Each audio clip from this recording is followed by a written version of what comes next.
Moment ఇది. అంటే ఒక హిస్టారిక్ మూమెంట్ వైజాగ్లో. ఈ హిస్టారిక్ మూమెంట్లో మమ్మల్ని కూడా పార్టిసిపేషన్కి అనుమతి ఇచ్చినందుకు, అట్ ద సేమ్ టైం మంచి అవకాశం ఇచ్చినందుకు ప్రత్యేకంగా ప్రభుకిషోర్ గారికి నేను ధన్యవాదాలు, నమస్కారాలు తెలియజేసుకుంటున్నా. ఈరోజు ఈ కార్యక్రమానికి బోనం వస్తున్నారంటేనే నేను చాలా ఎగ్జైట్ ఫీల్ అయ్యా. ఎందుకంటే ఈరోజు వైజాగ్కి ఒక ఐకానిక్ మూమెంట్లా ఇది ఫీల్ అవ్వాలి మేమందరం కూడా. యాజ్ అ వైజాగ్ పీపుల్గా ఒక హిస్టారిక్ మూమెంట్ కింద కూడా మేము ఫీల్ అవ్వాలి. దానికి ఈరోజు మా అందరికీ అమ్మ బోనం వచ్చేసరికి ఇంకొంచెం దానికి విలువ పెరిగింది. అమ్మకి కూడా ప్రత్యేకంగా నేను నమస్కారాలు తెలియజేసుకుంటున్నా.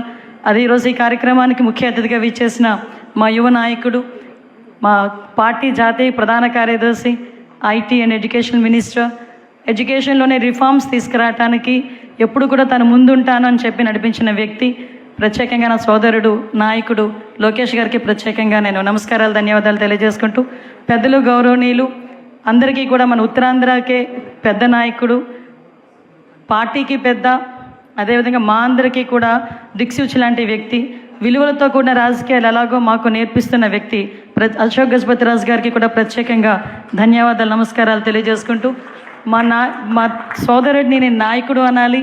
అదేవిధంగా చిన్న వయసులోనే కేంద్ర మంత్రి హోదాలో ఉండి ఈరోజు ఆంధ్రప్రదేశ్ ప్రైడ్నే కాకుండా తెలుగు వాళ్ళ ప్రైడ్ని కూడా ఢిల్లీలో చాటి చెప్తూ, ఎక్కడైనా రామ్మోహన్ వెళ్తే తెలుగు అబ్బాయి, మా ఉత్తరాంధ్ర అబ్బాయి అని చెప్పుకునేంత గర్వంగా ఉన్న నా సోదరుడు రామ్మోహన్ నాయుడు గారికి ప్రత్యేకంగా ధన్యవాదాలు.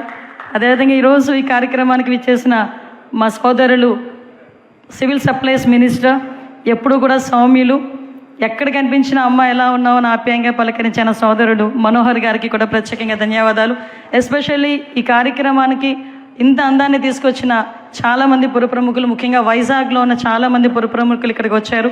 అదేవిధంగా మా మినిస్టర్ కొల్లు రవీంద్ర గారికి, ఎంపీ గారు భరత్ గారికి, అదేవిధంగా సీఎం రమేష్ గారికి, మా సోదరులు ఎమ్మెల్యే అందరికీ కూడా పేరు పేరున నేను ధన్యవాదాలు, నమస్కారాలు తెలియజేసుకుంటూ, వచ్చిన కలెక్టర్ గారికి, అదేవిధంగా మా సిపి గారికి, ముఖ్యంగా పెద్దలు గౌరవనీయులు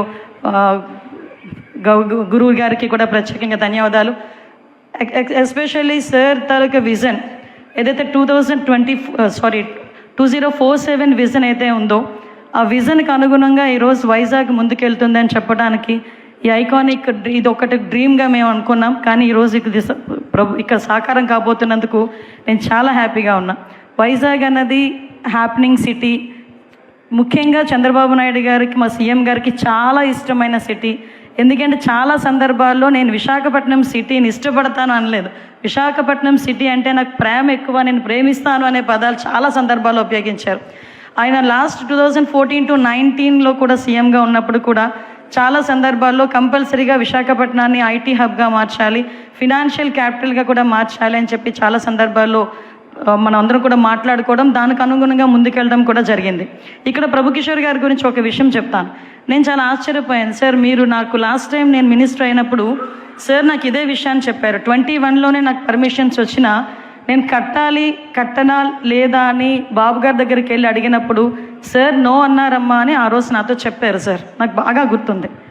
కానీ ఇంతమంది ముందు ఆ విషయాన్ని పొలిటికల్గా కొంత ప్రాబ్లం ఉన్నప్పటికీ కూడా యాజ్ ఏ బిజినెస్ పర్సన్ మీరు ఆ విషయాన్ని బయటకు చెప్పారంటే మీ కృతజ్ఞతా భావానికి థ్యాంక్ యూ సో మచ్.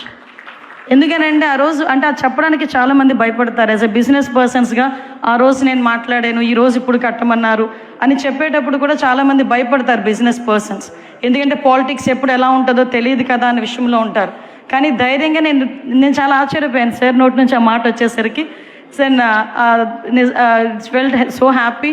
ఎందుకంటే ఒక కృతజ్ఞతా భావంతో సార్ చెప్పారు, మళ్ళీ నేను ఇప్పుడు స్టార్ట్ చేశాను అని చెప్పి స్టార్ట్ చేసినందుకు, ముఖ్యంగా వైజాగ్ ఒక ప్రైడ్ తీసుకొస్తున్నందుకు ప్రత్యేకంగా ప్రభుకిషోర్ గారికి ధన్యవాదాలు. ముఖ్యంగా ప్రభుకిషోర్ గారు వాళ్ళ మిస్సెస్కి కూడా నేను ప్రత్యేకంగా ధన్యవాదాలు తెలియజేసుకుంటా.